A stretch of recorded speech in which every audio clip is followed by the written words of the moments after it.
열매라는 것은 그 어떤 나무의 목적이 되고 또 본질이 되고 정체성이 됩니다. 사과나무 그러면 반드시 사과 열매를 맺어야 사과나무지, 아무리 사과나무라 그래도 사과 열매를 맺지 않으면 사과나무라고 할 수가 없습니다. 그래서 열매라는 것은 목적과 본질이라고 말할 수 있습니다. 그래서 이 열매는 어떤 나무의 목적이나 본질을 말합니다. 열매를 맺지 않는다라는 것은 그 목적대로 살지 않는 것이고 그 본질대로 존재하지 않는 것을 말합니다. 피조물들은 나름대로의 목적으로 만들어지고 본질이 분명히 부여된 것으로 만들어집니다. 그래서 목적대로 본질대로 존재해야만 그것을 만든 창조주의 뜻을 이룰 수가 있습니다. 그래서 오늘 말씀에서 우리가 열매 맺는 인생이 되자, 이런 말씀으로 주제를 삼고 함께 은혜를 받고자 합니다. 특별히 종말의 때에 우리는 본질을 점검하고 또 우리의 목적을 한번 점검을 해서 우리의 본질과 목적이 하나님 보시기에 얼마나 정확하게 지금 잘 인식하고 살아가느냐, 이것이 우리에게 참으로 중요합니다.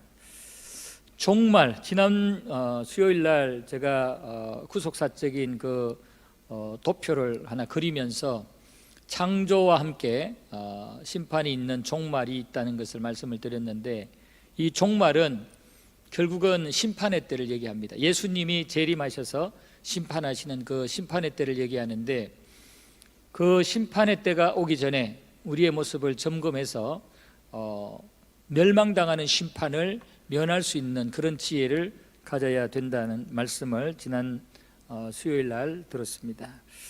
종말의 시대는 심판을 준비해야 되는 시대다라고 생각할 수도 있습니다. 그러니까 심판을 면할 수 있는 준비를 해야 된다는 거예요. 그래서 심판을 면할 수 없는 그런 준비하지 못하는 인생이 되면 참 어리석고 바보 같은 그런 인생이라고 말할 수가 있겠죠. 우리 인간들은 그 하나님께서 창조하실 때 하나님이 원하시는 뜻대로 하나님을 대리해서 이 땅 모든 것들을 다스리도록 그렇게 창조하셨습니다. 그래서 하나님의 형상을 부여해서 특별한 목적으로 우리 인간들을 만드셨죠. 그래서 우리 인간들은 다른 피조물들과 달리 하나님의 뜻을 잘 헤아리고 또 그 뜻을 추구할 수가 있습니다. 그래서 지난 시간에 종말의 시대를 분별하며 살아야 되는데, 그 종말의 시대를 분별하기 위해서는 옳은 것을 추구해야 되고 또 회개의 삶을 살아야 된다는, 회개의 자세를 가져야 된다는 그 말씀을 배웠습니다. 그러니까 옳은 것을 추구한다, 이것이 바로 하나님이 원하는 열매를 맺는 그러한 삶이겠죠. 그리고 또 하나님이 원하는 그런 옳은 것을 추구하기 위해서는 반드시 회개가 뒤따라야 된다는 것을 우리가 지난 시간에 말씀을 배웠습니다. 그래서 그 말씀을 주님이 가르치시고 바로 이어서 오늘 13장으로 넘어가는데, 그 말씀을 하시는 찰나에 어떤 사람들이 등장을 해서 성전에서 제사를 드리던 갈릴리 사람들이 빌라도의 군대에 의해서 죽임을 당하는 그 사건을 주님 앞에 얘기합니다.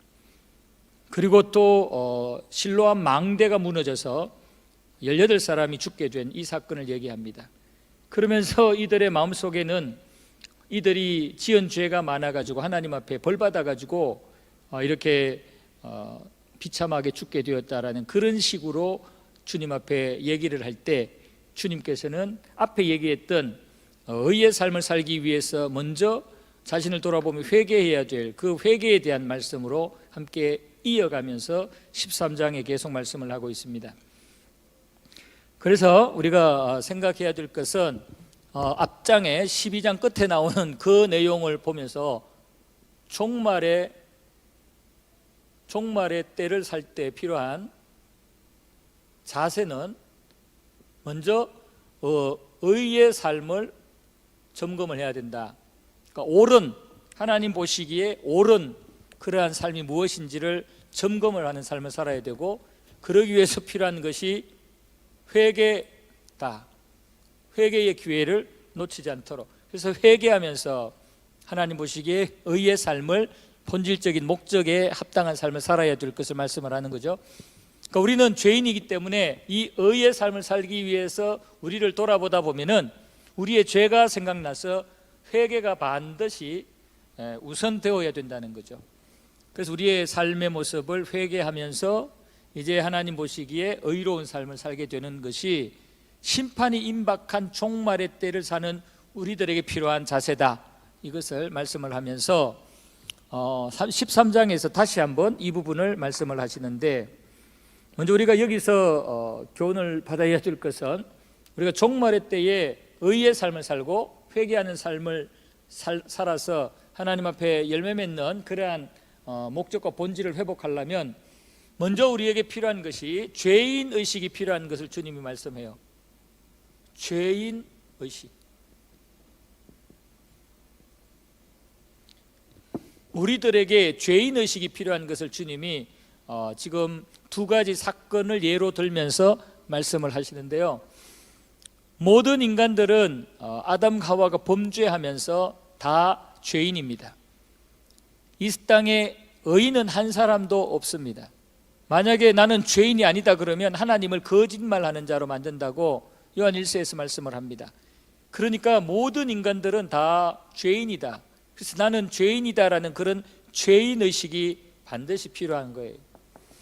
지금 주님께서 이 의의 삶과 또 회개의 삶을 얘기할 때 어떤 사람들이 와가지고 예루살렘에서 빌라도의 군대에 의해서 제사를 드리다가 죽어서 하나님 앞에 제사를 드렸던 그 제물에 제사를 드리던 자의 피가 죽임을 당하면서 흘렀던 그 피가 같이 뒤섞인 그 사건을 얘기를 하고, 또 실로암 망대 사건을 얘기할 때 그들의 마음의 상태, 그 의도를 간파하시고 그들에게 죄의식이 없다는, 죄인의식이 없다는 것을 아시고는 그들에게 죄인의식을 가지라고 주님이 말씀을 하시는 게 오늘 본문의 첫 번째 교훈이라는 거예요. 우리 인간들은 죄인이라는 그 말을 듣기 상당히 싫어합니다. 우리 한번 조금만 생각을 해보십시오.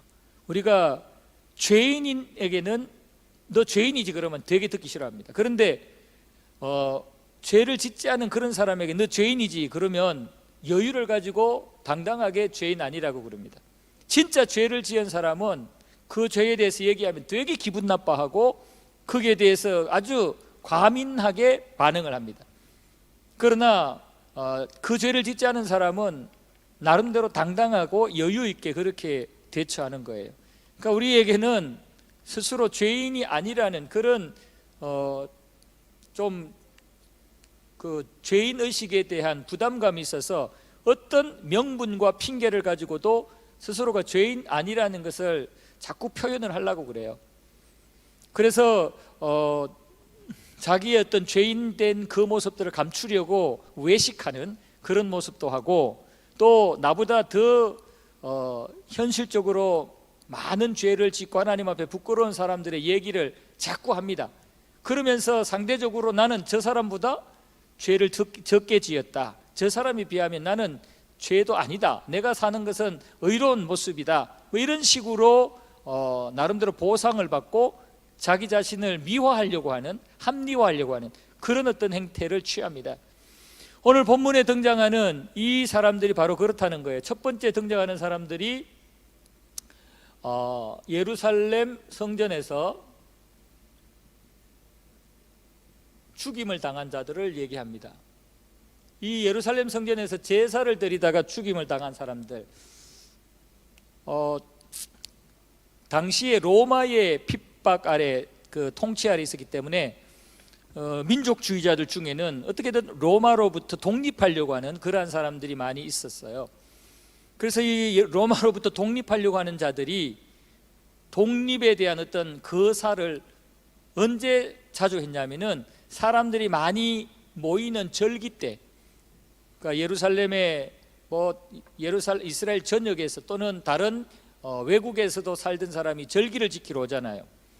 3대 절기를 지키러 오고 뭐 또 예루살렘에 제사를 드리기 위해서 오는데, 그래서 많은 사람들이 올 때 그 많은 사람들을 이용을 하고 또는 그 사람들 속에 숨어서 어떤 거사, 독립운동 또는 그 로마의 어떤 압제로부터 벗어나기 위한 어떤 일을 추진하기 위해서 그때 그런 일들을 많이 계획을 세웠다고 그래요. 그래서 절기 때에 많은 사람들이 절기 지키러 왔다가 이 계획들이 들통나서 로마 군인들에게 죽임을 당하는, 로마 군인들이 그냥 뭐 인정사정 없이 몰살시키는 그런 일들이 많이 있다고 그래요. 그래서 유대인 요세푸스라는 역사학자에 의하면 어떨 때는 2,000명에서 3,000명, 2,3,000명에서 2, 3만 명까지 죽임을 당하는, 학살을 당하는 그런 일들이 있었다고 그래요. 그러니까 예루살렘에 절기를 지키러 왔다가 제사를 드리다가 2, 3,000명, 2, 3만 명 비참하게 그냥 몰살을 당한다 생각해 보세요. 완전히 피바다가 되는 거잖아요.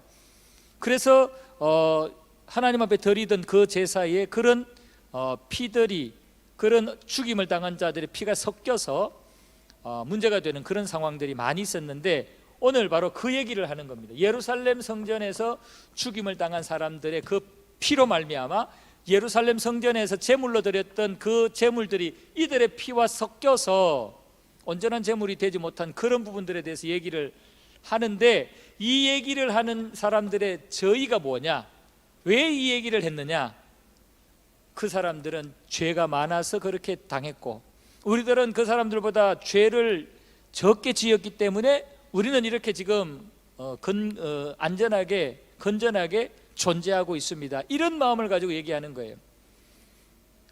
마치 욥의 친구들이, 욥이 재산 다 잃어버리고 아이들, 자녀들 다 갑자기 죽게 되고 온몸에 만신창이가 되고 그 무서운 그런 종기가 머리끝에서 발끝까지 났을 때, 너 하나님 앞에 지은 죄가 있어서 그래, 너 하나님 앞에 뭔 죄를 지었는지 빨리 깨닫고 회개해, 그러면서 막 욥에게 정죄를 했잖아요, 판단하고. 그런데 실상은 욥이 죄를 지어서 그런 겁니까? 아니잖아요. 욥이 하나님 앞에 어떤 큰 죄를 지어가지고 하나님이 거기에 대한 어떤 무서운 저주로 욥의 재산을 다 날리고 욥의 자녀들 다 죽이고 뭐 그렇게 한 거 아니잖아요. 그러니까 실제로 사람들이 볼 때는 저 사람이 큰 죄를 지어가지고 저런 불행한 일을, 사고를 당한 것 같은데, 알고 보면 그렇지 않는데 사람들은 자꾸 정죄를 하는 거예요. 그 정죄를 하는 이유가 뭐냐면 그 사람들을 죄인으로 막 부각시키면서 자신의 존재를 의롭게 만들려고 그러는 거예요. 자기에게 있는 이 죄인의식을, 이거를 보상받기 위한, 나는 죄인이 아니다라는 그런 의식을 갖기 위해서 비참한 사건으로 죽은 사람들을, 그들을 죄인 취급하는 거예요. 그들을 정죄하고 판단하는 거예요. 그러면서 나는 저 사람보다 의로운 자다, 뭐 이런 식의 모습을 가지는 거죠. 그래서 주님은 이 예루살렘 성전에서 제물에 그 피를 섞게 만든 이들이 바로 그런 자들이라는 그런 마음으로 얘기하는 것을 간파를 한 거예요. 그리고 또 두 번째 사건은 이 실로암 망대 사건, 실로암 망대 사건으로 죽은 사람들의 얘기입니다. 이 실로암은 예루살렘에 물이 귀했습니다. 그래서 예루살렘에 물이 귀해서 예루살렘에는 기혼이라는, 여기 샘물이 유일한 샘물이었어요. 그래서 이 기혼에서 샘물을 떠와서 이제 모든 그 물을 써야 되는데, 히스기야 왕 때 이 기혼 그 샘물에서부터 예루살렘 시내까지 수로를 만들어요. 수로를 만들어서 특정 지역은 지하화해가지고 수로를 만들어서 예루살렘의 큰 저수지 탱커, 오늘날로 말하면 그런 탱커죠. 저수지를 물 저장소를 만드는데 그 물 저장소가 실로암 못이에요. 그러니까 이 실로암 못은 기혼샘에서 항상 물이 흘러내려와서 못을 이루어서 물을 저장한 곳이 바로 실로암 못이에요. 근데 이 실로암 못이 이제는 전략적으로 굉장히 중요한, 보호해야 되는 그러한 곳이 되다 보니까 망대를 세워서 이 실로암 못을 지키도록 그렇게 하는데, 이 실로암 못을 지키기 위한 망대가 무너져서 18명이 죽은 거예요. 그래서 이 실로암 망대가 무너져서 18명이 죽게 되는데, 그때 죽은 사람도 그 사람들이 죄를 많이 지어가지고, 그 사람들이 우리는 모르지만 하나님 앞에 큰 죄를 지어가지고 이 망대가 무너져가지고 억울한 또는 비참한 죽음을 맞이했다. 사람들이 그렇게 또 생각을 했던 거죠. 그러니까 이 예루살렘 성전에서 죽임을 당한 자나 실로암 망대 사건으로 죽은 자나 모두 공통점이 뭐냐 하면은, 우리는 모르지만 하나님 앞에 지은 뭔가 숨겨진 지독한 죄가 있기 때문에 그 죄의 대가로, 그 죄에 대한 벌로 죽었다. 그렇게 판단을 하고 얘기를 하면서 결론은 뭐냐 하면, 자기들은 이때 죽지 않았으니까 이 사람들보다 의롭다. 이 사람들, 이때 죽은 사람들보다 자신들은 하나님 보시기에 의로운 자다. 이런 보상의 심리를 가지고 있는 거예요. 이것을 주님이 간파를 하신 겁니다. 그러면서 주님께서 하시는 말씀이, 너희들 이 사람들이 뭐 이런 죄 저런 죄 지었다고 예측하고 판단하고 정죄하는데, 그런 정죄하기 전에 너희들 스스로도 회개하지 않으면, 이들처럼 너희들도 망할 것이다. 똑같은 말씀을 하세요. 이 사건 말씀하면서도 너희들 이 사람들 정죄하려고 하지 말고, 이 사람들처럼 회개하지 않으면 너희들도 이 사람처럼 망한다. 그 말씀을 똑같이 하셔요. 그러니까 주님께서 이들의 마음을 간파하시고, 이 사람들을 대하여 정죄하지 말고 너희들 스스로가 죄인의식을 가지고 회개하라는 그 말씀인 거죠. 너희들 죄인의식을 자꾸 이런 경우를 예를 들면서 희석시키지 말고, 너희들 죄인의식을 자꾸 그냥 잊어버리고 그것을 자꾸 너희들 마음속에서 생각나지 않게 하려고 하지 말고, 오히려 그 죄인의식을 너희들이 철저하게 가지고 그 죄를 회개하려고 하는 태도를 가져야 된다. 이 말씀을 주시는 거예요. 그러니까 오늘 말씀의 첫 번째 우리가 얻을 교훈은 죄인의식을 가져야 된다. 죄인의식을 가지고 그 다음에 이제 하나님 앞에 의의 열매를 이제 맺어야 되는 그 모습을 말씀을 하는 거죠. 여러분 어떻습니까? 지금 아까 말씀드린 대로 사람들은 너 죄인이지, 너 죄 지었지 그러면 굉장히 싫어합니다. 이것은 우리가 죄인이라는 증거입니다. 죄인이라는 반증입니다. 하나님 앞에 반증이에요. 어떤 분이 이 땅에는 이런 죄의 관점으로 볼 때에 크게 두 종류 사람이 있다고 그래요. 스스로가 죄인이라고 생각하는 의인이 있고, 스스로가 의인이라고 생각하는 죄인이 있대요. 하나님이 보실 때에 스스로 나는 하나님 죄인입니다 하면서 예수 십자가의 보혈로 그 죄를 용서받은 의인이 있고, 어떤 사람은 나는 죄 지은 거 없습니다, 나는 하나님 앞에 또는 사람들 앞에서 나는 지금까지 법 없이도 살아온 사람입니다, 나는 죄 없습니다 라고 스스로 의인이라고 하면서 죄인으로 취급받는, 그러니까 이 부분은 사람들 스스로가 보는 그러한 관점이고, 이 부분은 하나님께서 보는 그러한 관점이에요.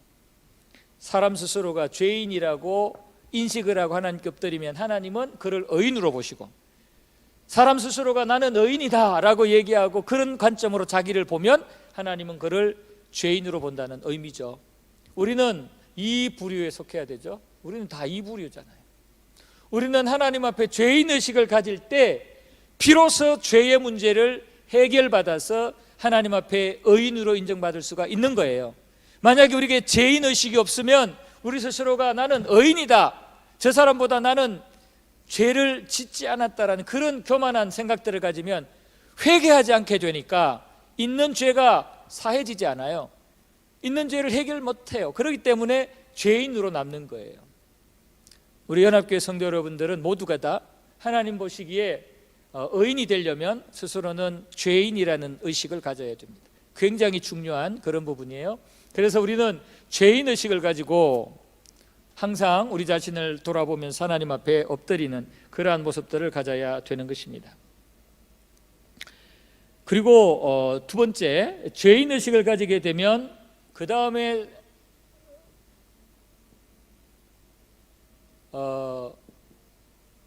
생각해야 될 게 회개의 열매입니다. 죄인의식을 갖고 그냥 아무런 조치를 취하지 않고 그냥 있으면은 이것은 그 다음에 어떤 죄사함의 은혜를 입지를 못합니다. 그래서 죄인의식을 가지게 되면 반드시 회개의 열매를 맺게 되어 있습니다. 이 회개의 열매는 우리 주님께서 오늘 본문의 내용을 보면은 아주 간절히 원하시는 그런 내용입니다.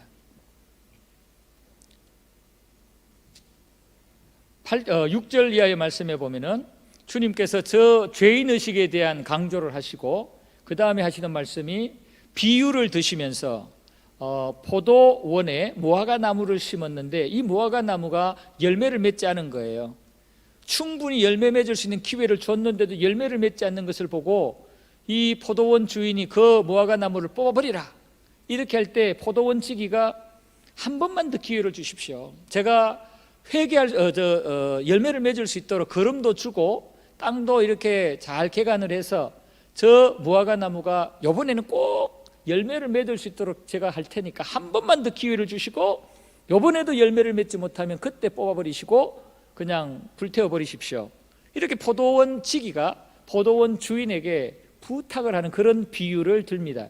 이것은 뭐냐면은 주님의 마음을 이 포도원 농부, 포도원 지기의 이런 간절함을 주님의 마음으로 이렇게 표현을 한 거예요.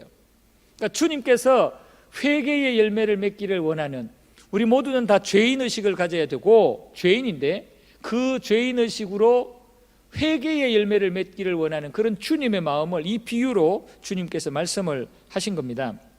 그러니까 주님께서는 이 회개의 열매를 맺고 그 다음에 그 회개를 통해서 구원을 받고 구원받은 백성으로서의 하나님의 복을 받기를 원하시는 그 말씀을 하시는 겁니다.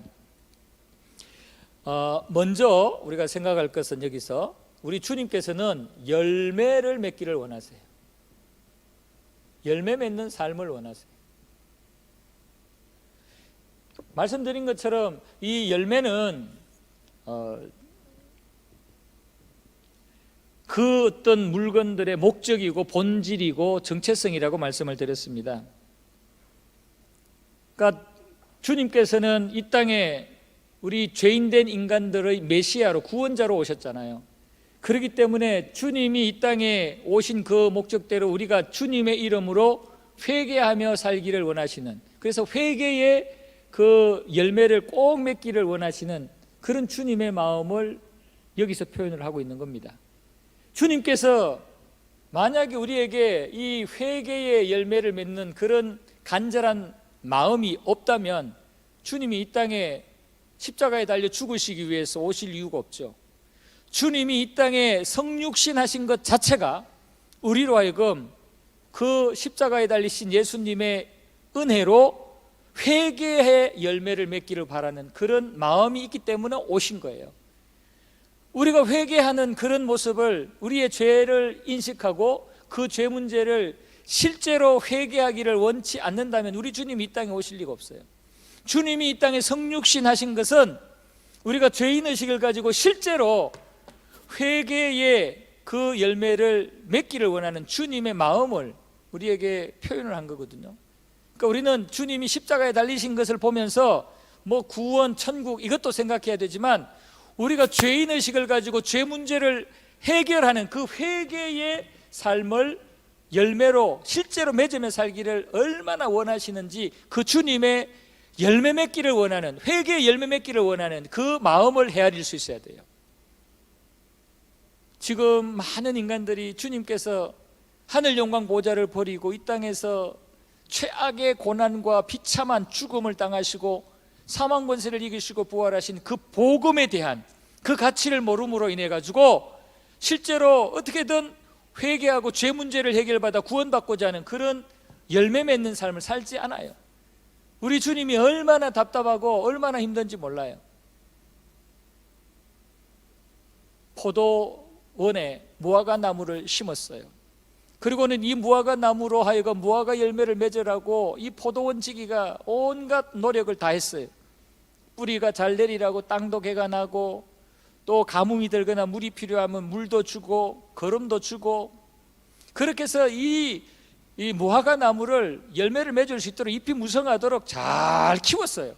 언뜻 보면 열매가 막 주렁주렁 맺을 것 같은 그런 상태예요. 그런데 문제는 이 무화과 나무가 열매를 맺을 수도 있는데 열매를 못 맺는 거예요. 열매를 못 맺는 거예요. 안 맺는 거예요. 그럴 때 이 포도원 농부치기는 얼마나 답답한지, 얼마나 속상한지, 분명히 올해는 열매를 맺을 수 있는데 안 맺는 거예요. 그래서 노력하면서 내년에는 꼭 맺게 해야지 하고는 또 땅을 개간하고 불을 뽑고 거름을 주고 물을 주고 또 1년이 지나면 또 안 맺는 거예요. 또 안 맺는 거예요. 이 농부의 포도원 지기에 그 마음은 타들어가는 거예요. 이 무화과 나무가 열매를 맺어야 되는데 열매를 맺지 않으니까 답답한 거죠. 그때 포도원 주인이 왔어요. 포도원 주인이 와가지고 이 무화과 나무 이거 보니까 잎만 무성하고 지금 열매 이때까지 하나도 못 맺었지, 이거 뽑아버려. 땅만 버리겠어. 다른 나무들에게 피해만 주는 이 무화과 나무 이거 뽑아버려. 이렇게 된 거예요. 그러니 이 포도원 지기는 안 그래도 열매를 못 맺어가지고 안타까워 죽겠는데 포도원 주인이 뽑아버리라 하니까 더 마음이 아픈 거예요. 그래가지고 이 포도원 지기가 주인에게 사정합니다. 한 번만 더 기회를 주세요. 한 번만 더 기회를 주세요. 내가 더 노력하겠습니다. 내가 더 이 무화과 나무가 열매를 맺을 수 있도록, 이번에는 꼭 맺을 수 있도록 내가 한번 더 노력해 보겠습니다. 한 번만 기회를 주시고 이번에도 열매를 못 맺으면 그때 처리하십시오. 이 포도원 지기의 마음을 여러분들 이해하겠어요? 그 포도원 지기의 마음이 바로 예수님의 열매 맺기를 원하는, 회개 열매를 맺기를 원하는, 의의 열매를 맺기를 원하는 그 마음이라는 거예요. 우리 예수님은 우리가 예수님이 만들어 놓으신 그 구원의 그 십자가의 길을 가면서 죄 용서함을 받고 하나님의 자녀가 되어서 하나님 보시기에 의인이 되기를 원하는 이런 본질과 목적들을 우리가 잘 드러내고 감당하기를 원하는 그런 간절한 마음이 있는 겁니다. 그래서 우리 예수님은 이 땅에 성육신해서 오신 거예요. 여러분, 이런 마음들을 잘 헤아리셔서 우리는 어떻게든 날마다 하나님 앞에 열매 맺는 삶을 살아야 돼요. 열매 맺는 삶을 살아야 돼요. 이 열매 맺는 삶은 말씀드린 것처럼 목적과 본질을 살리는 삶인데, 우리가 목적과 본질을 살피다 보면은 우리는 하나님 앞에 죄가 기억나고 죄인 의식을 갖게 돼요. 그래서 그 죄인 의식을 회개함으로 해결해서 하나님 앞에 회개의 열매와 함께 의의 열매, 하나님의 백성다운, 하나님이 원래 계획했던 그런 범죄하기 전에 우리 인간들의 그 모습들을 회복하는 그런 열매를 맺는 그러한 삶을 살아야 되는 겁니다. 그래서 우리는 주님께서 이 열매를 맺기를 원하는, 회개의 열매와 구원의 열매를 맺기를 원하시는 그 마음을 꼭 알아야 돼요. 그래서 날마다 회개하면서 또는 하나님이 원하는 그런 삶을 살려고 노력을 해야 됩니다. 그래서 우리 교회와 그리스도인들은 이 땅 사람들처럼 무엇을 먹을까 마실까 입을까 하는 그런 게 목적이 아니고, 그런 게 우리의 삶의 열매가 아니라 하나님 앞에서 우리를 돌아보면서 하나님 앞에 죄의식을 가지고 그 죄 문제를 회개함으로 회개의 열매를 맺고, 죄 문제를 해결해서 이제는 의의 열매를 맺는 이러한 열매를 맺는 삶을 살아야 되는 것입니다. 그리고 이 상황에서 우리가 또 하나 생각해야 될 것은, 우리 하나님께서는, 주님께서는 헛수고의 삶을 원치 않아요. 다시 말하면 열매를 맺지 못하는 게 헛수고잖아요. 하나님은 낭비하는 것을 원치 않아요. 시간 낭비 원치 않고 어떤 우리의 힘, 에너지 낭비 원치 않아요. 하나님은 우리에게 주신 시간 낭비하기를 원치 않아요. 기회 놓치기를 원치 않아요. 헛수고를 하나님은 용납하지 않아요. 원치 않아요. 지금 포도원 주인이 열매 맺지 못하는 무화과 나무를 통해 사시는 말씀을 보세요. 이 열매 맺지 못하는 이 나무, 이 무화과 나무, 이거 다 열매를 못 맺는 걸 보니 이거 농부의 수고도 헛것이고 이 무화과 나무 자체도 의미 없다는 거예요. 그러니까 이 헛수고하는, 열매 없는 그런 부분들, 낭비하는 그런 부분들을 하나님은 원치 않아요. 우리는 하나님 앞에 받은 은혜를, 하나님 앞에 받은 인생을, 기회를 헛수고하면 안 돼요. 이거 낭비하면 안 돼요. 다른 곳에 엉뚱한 곳에 그냥 써버리고 하나님이 원하는 것은 아무것도 맺지 못하는 그런 자 되면 안 돼요. 모든 것이 하나님으로부터 말미암는데 하나님이 주신 시간, 하나님이 주신 은사, 하나님이 주신 우리 모든 환경들, 하나님이 주신 우리 자녀들, 하나님이 주신 우리 교회, 하나님이 주신 우리 대한민국의 국민의 어떤 특권, 이 모든 것들을 가지고 우리는 헛수고하지 않는 삶을 살려고 애써야 됩니다. 하나님 앞에 우리가 큰 은혜를 입었으면 그 은혜를 보답하는 삶을 살아야 된다는 거예요. 그래서 중요한 것은 은혜를 받기만 생각하지 말고 은혜에 합당하게 은혜를 그냥 허비하는 그런 모습의 삶을 살지 않도록 힘쓰고 있어야 돼요. 주님께서 많이 맡긴 자에게는 많은 것을 기대하고 요구한다 했죠. 하나님께서 우리에게 은혜를 많이 주시면 그 은혜에 합당하게 하나님 앞에 헌신하고 충성하기를 원하세요. 정말 우리가 하나님 앞에 날마다 은혜만 구하고 입 싹 닦아버리면 하나님 보시기에는 우리가 헛되게 사는 거예요. 하나님 앞에 은혜를 받았으면 하나님으로부터 특별한 도움을 받고 하나님의 살아계심을 체험을 하고 많은 간증거리가 생겼으면 그것에 맞는 그런 수고를 해야 되는데 그런 수고를 안 하고 엉뚱한 짓 하면 이것은 헛수고인 거죠. 하나님께서 내가 너를 괜히 살렸다, 내가 너를 괜히 은혜를 줬다, 내가 너에게 괜히 이런 은사와 능력을 줬다, 그렇게 한다는 거예요. 이 포도원의 무화과 나무에게 각종 거름도 주고 물도 주고 모든 것들을 줬다는 말은 이 무화과 나무에게 은혜를 줬단 말이잖아요. 이 무화과 나무가 열매를 맺을 수 있도록 은혜를 잔뜩 줬어요. 다른 나무들보다도 더 은혜를 많이 줬어요. 그런데 이 무화과 나무가 그 은혜에 맞게 열매를 안 맺으니까 야, 저거 쓸데없다, 저거 열매 맺지 못하고 그렇게 수고를 해도 열매를 맺지 못하니까 잘라버려라, 뽑아버려라. 헛수고에 대한 하나님의 마음을 얘기한 거예요. 주님의 마음을 얘기한 거예요. 여러분, 우리는 하나님 앞에 은혜를 입었으면, 하나님이 우리에게 믿음을 줬으면, 하나님이 우리에게 직분을 줬으면, 그 직분에 맞는 각종 은사들을 줬으면 그것에 합당하게 우리가 최선을 다하는 헌신하는 삶을 살아야 되고 그 은혜에 합당한 충성의 삶을 살아야 되는 거예요. 그래서 우리가 회개에 합당한 열매를 맺고 회개를 해서 죄 문제 해결 받으면 거기에 합당한 의의 열매를 또 주렁주렁 맺어야 되는 거예요. 구원받았으면 구원받은 자답게 하나님이 원하시는 기뻐하는 그러한 삶을 살도록 힘쓰고 애써야 될 것을 말씀을 합니다. 그 다음에 세 번째 우리가 여기서 생각할 것은 마지막 기회를 또 주시는 거예요.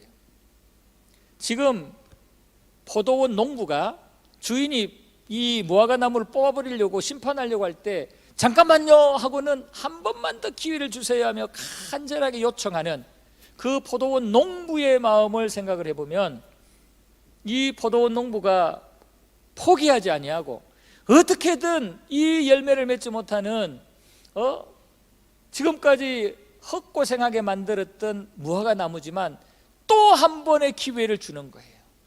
여기에 사랑이 있고 여기에 자비가 있는 거예요. 예수님의 사랑과 자비가 있는 거예요.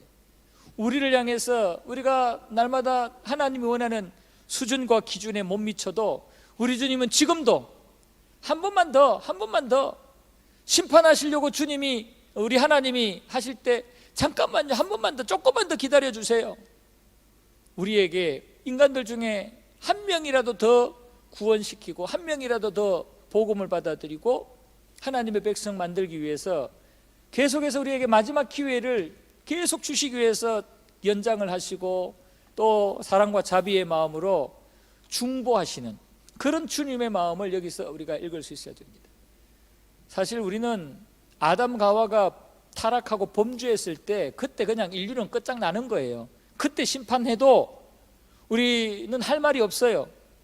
감히 하나님의 말씀보다 마귀 사탄의 말을 더 믿었으니까, 마귀를 추종했으니까, 마귀의 백성이 되었으니까 당연히 하나님이 그 즉시로 그냥 심판하고 우리를, 모든 인류를 망하게 만들어도 지옥 형벌에 떨어뜨려도 할 말이 없어요. 그러나 그때부터 하나님께서는 계속해서 우리에게 구원의 기회를 주시는 거예요. 그래서 메시아를 여자의 후손으로 보내실 것과 실제로 메시아가 오셔서 당신이 메시아라는 사실을 알리고 실제로 십자가에 달려 죽으시고 부활 승리하시고 다시 심판하러 오실 거라고 말씀을 하면서 그때를 종말의 기회로 삼고 마지막 회개의 기회, 구원받을 수 있는 기회로 삼고 너희들 회개하라고 지금 우리 주님께서 마지막 이 땅의 심판주로 재림하시기 전까지 어떻게든 우리에게 마지막 기회라는 것을 알고 회개하기를 원하시는 그 마음을 지금 말씀을 하시는 거예요. 그러니까 우리는 이 주님의 마음을 알고 내가 구원받은 것 이상으로 지금 아직도 구원받지 못한 사람들, 그들에게 나는 구원받았지만 그들에게 마지막 기회가 된다는 것을 알고 어떻게든 전도하고 어떻게든 선교하고 어떻게든 그 사람 중에 한 사람이라도 예수 믿고 하나님 앞에 회개하면서 구원의 은혜를 누릴 수 있게 만들려고 노력해야 되는 거죠. 이것이 우리 주님이 원하시는 마음이에요. 우리가 왜 선교해야 됩니까? 왜 전도해야 됩니까? 내 구원받았으면 됐지, 뭐 거기서 스톱할 수도 있는데 왜 우리가 남다른 고생도 하고 헌신도 하면서 그렇게 선교하고 구제봉사하고 그리스도의 사랑을 전하면서 전도해야 됩니까? 이것 때문에 그런 거예요. 마지막 기회니까 주님의 마음을 헤아렸다면 어떻게든 나와 같이 한 사람이라도 더 이 마지막 기회를 놓치지 않아서 구원받도록 만들기 위한 그런 마음으로, 그런 애틋한 마음으로 우리가 각종 헌신을 하는 거죠. 전도 선교를 하는 거죠. 이것을 우리는 깨달아야 돼요. 오늘 말씀 속에서 마지막 기회에 한 번만 더 달라고 간절히 원하시는 그 주님의 마음을 포도원 지기의 이 모습을 통해서 우리가 깨달을 수 있어야 됩니다. 그리고 마지막 기회에 걸음을 주시면서 최선을 다해서 도와주시는 그 주님의 모습을 생각을 할 수 있어야 되는데요. 네 번째가 최선으로 도와주신다는 거예요. 그냥 우리끼리 내버려 두고 마지막 기회니까 너 한번 잘해봐, 이게 아니고 이 지금까지 열매 맺지 못한 무화과 나무가 어떻게든 열매를 맺도록 이 포도원 지기 농부가 어떻게든 돕겠다는 거예요. 혹시나 다른 어떤 잡초가 많지 않도록 돕고 열매를 맺는데 장애가 되는 그런 것들이 있으면 다 뽑아버리고 어떻게든 열매를 맺을 수 있도록 최선을 다해서 도와주겠다는 겁니다. 지금 우리가 이미 구원받은 우리가 이 주님의 마음을 알고는 우리가 많은 사람들에게 전도하고 많은 사람에게 선교하고 그리스도의 사랑을 전할 때 우리 주님은 팔짱 끼고 있는 게 아니고 그 사람이 구원의 열매, 회개의 열매를 맺도록 주님께서 최선을 다하시는 거예요. 그래서 전도 현장에, 선교 현장에 기적이 나타나는 거예요. 선교 전도 현장에 그래서 성령님의 더욱더 강력한 역사들이 나타나는 거예요. 우리끼리 그냥 내버려 두지 않아요. 아이고 마지막 기회야, 너 이번에 열매 못 맺으면 무화과 나무 너 끝장이야, 그냥 뽑아버릴 거야 하고는 그냥 이 포도원 농부가 딴 데 가서 그냥 있다가 1년 뒤에 나타나는 게 아니고 어떻게든 이번에는 열매를 맺으라고 온갖 노력들을 다하면서 도와주는 거, 이게 바로 주님의 마음이에요. 그래서 구원을 받을 대상자들에게 복음이 증거될 때 기적이 나타나는 거예요. 여러분, 우리가 신앙생활 우리가 열심히 할 때 우리 스스로에게도 은혜가 크게 나타나지만 전도 현장, 구원 현장에는 더 주님의 도와주시는 은혜가 강력히 나타납니다. 우리가요 이 선교지에서 이 선교 사역에 열심을 내면요 우리 많은 예수 이름의 복음의 능력을 체험할 수 있는 기회가 돼요. 왜냐하면 우리 주님께서 역사하시는 것들을 많이 볼 수 있기 때문이에요. 우리가 부족함 가운데서도 열심으로 많은 현지인들에게 복음을 전하려고 이런 모양 저런 모양으로 참여하고 헌신하다 보면은 그곳에서 하나님이 도우시는, 주님이 도우시는 그런 역사들을 많이 체험한다고요. 그래서 이 무화과 나무 가지를 꺾지 못하도록 뭐 짐승들, 덜짐승들도 막아주고 뭐 그런 거 안 하겠어요? 이 다른 잡초들이 막 자라가지고 이 무화과 나무가 먹을 그 영양분을 뺏기지 않도록 잡초들 다 뽑아주잖아요. 영적인 세력들이, 하나님의 백성들이 구원함을 받는데 방해하지 못하도록 하나님이 막아주시는 거죠. 사탄과의 싸움을 하나님이 지켜주시는 거예요. 이 땅에 여러 가지 하나님의 택함 받은 백성들이 구원을 받게 하기 위한, 열매를 맺기 위한 그런 특별한 은혜들을 하나님이 막 부어주시는 거죠. 그 현장에 우리가 있을 때 그것을 체험하는 거예요. 여러분, 주님이 분명히 말씀을 하셨어요. 내가 이번에는 열매를 맺을 수 있도록 더 내가 노력하고, 더 내가 걸음도 주고 땅도 개간하고 이렇게 할 테니까 한 번만 더 기회를 달라 하잖아요. 이 마지막 기회에 더 이런 기적이 일어나는 거죠. 그러니까 우리가 지금 말세를 향해서 마지막 종말을 향해서 계속 달려가고 있는데, 종말을 향해 가면 갈수록 마지막 기회가 이제는 줄어드니까 이 최선을 다하시는 성령님의 그 강력한 능력과 권능은 더 강하게 나타나는 거예요. 이제 기회가 점점 줄어드니까 성령께서 더 강하게 역사하셔서 악한 영들의 방해와 이 사단의 종로로 타는 자들의 방해를 이기게 만들거든요. 그러니까 여러분들, 전도의 현장, 선교의 현장, 하나님을 전파하는 그런 현장에 절대로 두려워하지 마시고요. 그곳에서 절대로 그냥 어떤 불안해하면서 근심하지 마세요. 그곳에 더 하나님의 역사가 강하게 나타나요. 더 영적 전쟁이 치열한 곳일수록 우리로 하여금 열매 맺기 위한 하나님의 은혜는 더 강력하게 나타난다는 것을 기억하시고 힘을 내시기를 바랍니다. 그리고 마지막에 중요한 거예요. 그리고 마지막에 다섯 번째는, 이렇게까지 했는데도 열매를 맺지 못하면 그때는 이제는 아주 냉정한, 이제는 그냥 뒤도 돌아보지 않는 무서운 심판이 있다는 거예요. 이렇게도 했는데도, 이렇게까지 포도원 지기가 최선을 다해서 어떻게든 이 무화과 나무의 열매를 맺도록 하기 위해서 힘쓰고 했었는데도 안 되면 이제 심판하는 거예요. 결국은 오늘 주님께서는 이스라엘 백성들을 대상으로 말씀하시는 건데, 지금까지 이스라엘 백성들이 회개의 열매를 맺지 않고 또 메시아를 인정하지 않고 십자가에 달려 죽게 하고 각종 하나님이 원하는 그런 열매를 맺지 못하며 살았어요. 그래서 주님께서 마지막으로 한 번만 더 기회를 달라 해가지고 또 기회를 줬는데도 결국은 예수님을 영접하지 않고 예수님을 메시아로 맞지 않게 되면, 예수님을 믿지 않게 되면은 그때는 어쩔 수 없이 확실한, 이제는 그 어떤 불쌍히 여김도 긍휼도 베풀지 않는 심판이 있을 것을 말씀을 해요. 그래서 우리는 이 상황이 오기 전에 주님이 재림하시는 이 상황이 오기 전에 더 이상 너희들은 안 되겠다 하고는 이 모든 상황 끝, 이제는 심판의 상황이 오기 전에 우리는 어떻게든 하나님이 원하는 그런 열매 맺는 인생이 되고, 열매 맺는 교회가 되고, 열매 맺는 가정이 되어야 돼요. 그래서 우리는 이미 구원의 은혜를 입었지만, 혹시 우리의 혈육 중에 아직도 이 구원의 은혜를 입지 못하고 회개도 하지 아니하고 의의 삶도 살지 않는 그러한 자들이 있다면, 어떻게든 그들이 이 상황이 오기 전에 하나님의 은혜를 입을 수 있도록 노력해야 되고요.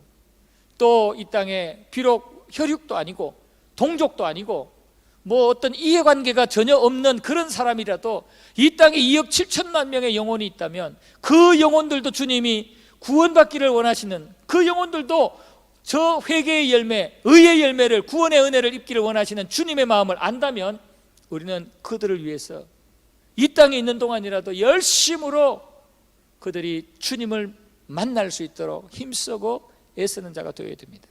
이것이 바로 우리가 취해야 될, 말세에 우리가 취해야 될 그러한 자세라는 겁니다. 우리는 그냥 적당하게 그냥 이기적이고 개인적인, 또는 이 세상의 세속적인 그러한 것들을 우리의 목적으로 삼지 말고, 우리는 철저하게 이런 종말론적인, 구원론적인, 구속사적인 그런 관점을 가지고 우리 개인의 인생도 보고 또 이 시대도 살피면서 이 시대에 우리는 확실하게 열매를 맺는, 본질에 확실하게 합당하게 살아가는 이러한 삶을 살려고 힘쓰고 애쓰는 자가 되어야 합니다. 우리 연합교회가, 또 우리 속한 모든 성도들이 이러한 삶을 살 수 있게 되기를 바랍니다.